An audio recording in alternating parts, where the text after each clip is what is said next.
அரசியல் களத்திலே எதிரெதிரே நின்று விவாதங்களில் ஈடுபட்டாலும் அறிஞர் அண்ணாவின் தம்பிகளான 2 பேருக்கும் இடையே அரசியலைத் தாண்டிய ஆழமான நட்பு நிலவி வந்தது. தனது 40 ஆண்டு கால நண்பர் என்று எம்ஜிஆரை கருணாநிதி குறிப்பிடுவார். எம்ஜிஆரும் மேடைகளில் நண்பர் கலைஞர் கருணாநிதி என்றே விழித்து பேசுவார். அரசியல் உக்கிரம் தகித்த போதும் அதையும் தாண்டிய நட்பு குளிர்ச்சி இருவருக்கும் இடையே நிலவியதற்கு சான்றுகள் ஏராளம். அதில் ஒரு சம்பவம். எம்ஜிஆர் தலைமையிலான அதிமுக அரசை கண்டித்து 1982ஆம் ஆண்டு நீதி கேட்டு நெடும் பயணம் என்ற பெயரில் மதுரையிலிருந்து திருச்செந்தூருக்கு திமுக தலைவர் கருணாநிதி தொண்டர்களுடன் பாத யாத்திரையாக சென்றார்.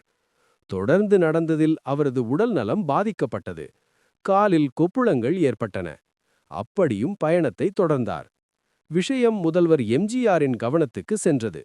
உடனடியாக தொலைபேசி மூலம் கருணாநிதியை தொடர்பு கொண்டார். உடல்நலம் குறித்து அக்கறையோடு விசாரித்தார்.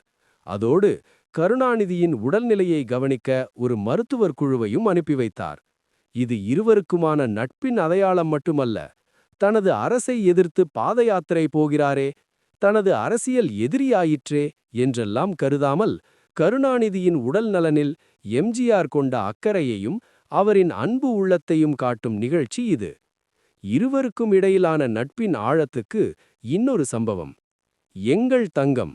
எம்ஜிஆரை ரசிகர்கள் இப்படி அழைப்பதற்கு காரணமான அவர் நடித்து மேகலா பிக்சர்ஸ் சார்பில் தயாரிக்கப்பட்ட படம். மேகலா பிக்சர்ஸ் நிறுவனத்தின் கடனை எங்கள் தங்கம் படத்தின் மூலம் கிடைத்த லாபத்தால் அடைத்ததாக அதன் வெற்றி விழாவில் முரசொலி மாறன் குறிப்பிட்டார்.